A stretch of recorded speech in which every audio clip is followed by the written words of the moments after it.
다음 마지막 세 번째 주제는 저희 뉴스트라다무스 뉴스타가 고른 주제로 토론하고자 합니다.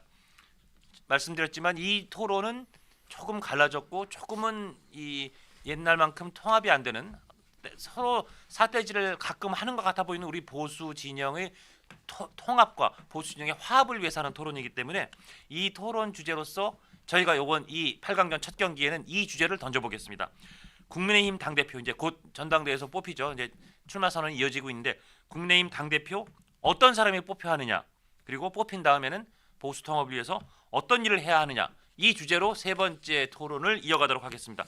그 아까 채팅창에서 좀 인상 깊었던 댓글 중에 하나가 여기에 좀 국민의힘 의원들도 좀 불러서 좀 이런 얘기를 들어보고 싶다. 뭐 싸울 줄 모른다. 막 이런 댓글이 하나 올라왔는데요.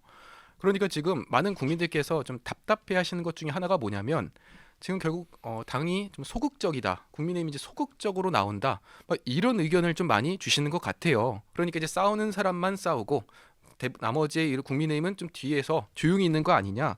그러니까 이게 지금 많은 분들께서 답답해하시는 그 요인은 결국 대신 좀 이런 의원 우리가 뽑아준 사람들이 나와서 싸워주고 그렇게 해주면은 우리가 믿고 맡기고 속이 시원할 텐데 그러지 못하니까 화가 난다. 막 이렇게들 많이 말씀을 해주시는 것 같습니다. 그런 점에서 저는 결국 우리의 이런 내부에서의 이런 얘기로서 우리가 계속해서 얘기가 가열차다 보면은 결국에는 당연히 이게 파가 갈라지고 이렇게 좀 나눠질 수밖에 없는 것 같아요. 제가 좀 인상 깊었던 그 후보의 발언 중에 하나가 뭐였냐면 그 나경원 의원이 이제 출마 선언을 하면서 했던 발언이 좀 인상이 깊었는데요. 그 뭐 한동훈 뭐 대항마 아니냐 뭐 이런 지적에 대해서 나경원 의원이 친윤, 비윤, 친한, 반한 다 과감히 결별하고 원팀이 한번 돼보자 뭐 이런 얘기를 해주셨더라고요. 제가 이 얘기를 딱 듣자마자 조금 부끄러워졌습니다. 왜냐하면 저도 또 개인적인 또 소신이 있고 그러면서 뭐 방송에서도 여러 메시지를 좀 드렸지만 지금 중요한 거는 우리가 지금 친윤 친한 그 108명이면 이거를 8명만 이탈해도 지금 큰일 나는 거 아니에요. 그런데 이거를 지금 친윤 친한 비윤 반환해서 4분의 1로 하자는 거니까 이거 그럼 25명씩 26명씩 나누면 이건 아무것도 될 수 있는 상황이 아니라고 좀 생각을 했습니다. 그런 점에서 저는 오히려 이런 상황일수록 조금은 이 초점을 좀 외부로 돌리자 이런 말씀을 드리고 싶고, 그리고 이제 마지막으로 그럼 어떻게 해야 되냐? 저는 그 김성태 전 원내대표의 드루킹 단식 특검이 좀 생각이 났는데요.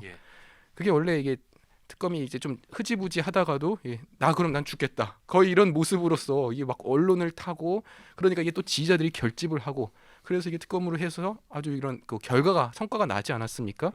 그런 점에서 저는 지금 국민의힘 의원들한테 뭐 단식해라, 뭐 이런 삭발을 해라 이런 주장은 아니지만 정말로 지지자들이 볼 때도 이렇게까지 좀 열심히 뭘 하는구나.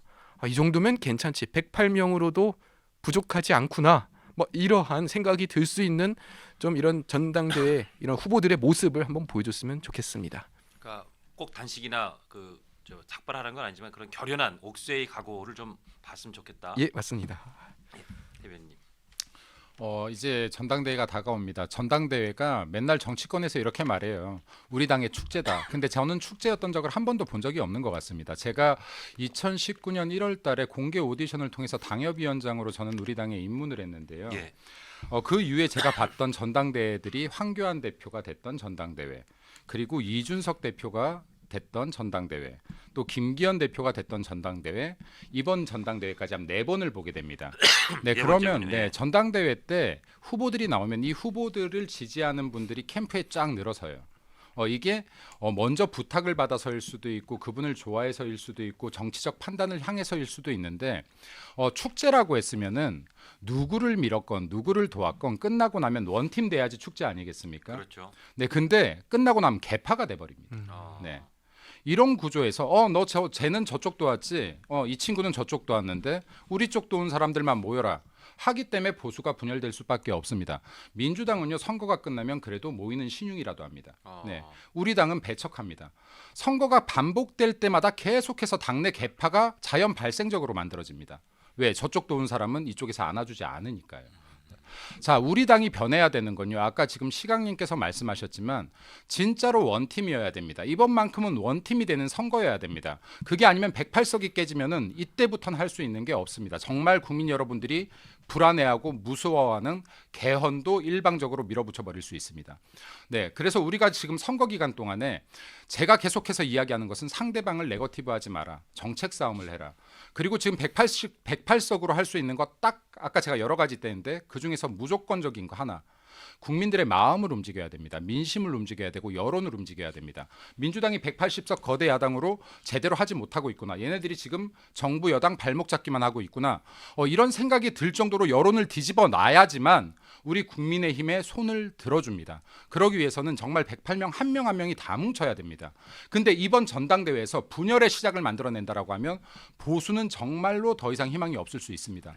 그렇기 때문에 전당대회가 본격적으로 들어가기 전에 저는 감히 건방지지만은 우리 당의 선배님들께 말씀드립니다. 분열의 선거 하지 않아 주시길 바랍니다. 그리고 당원들까지 분열되는 선거 정말로 하지 말아 주시기 바랍니다.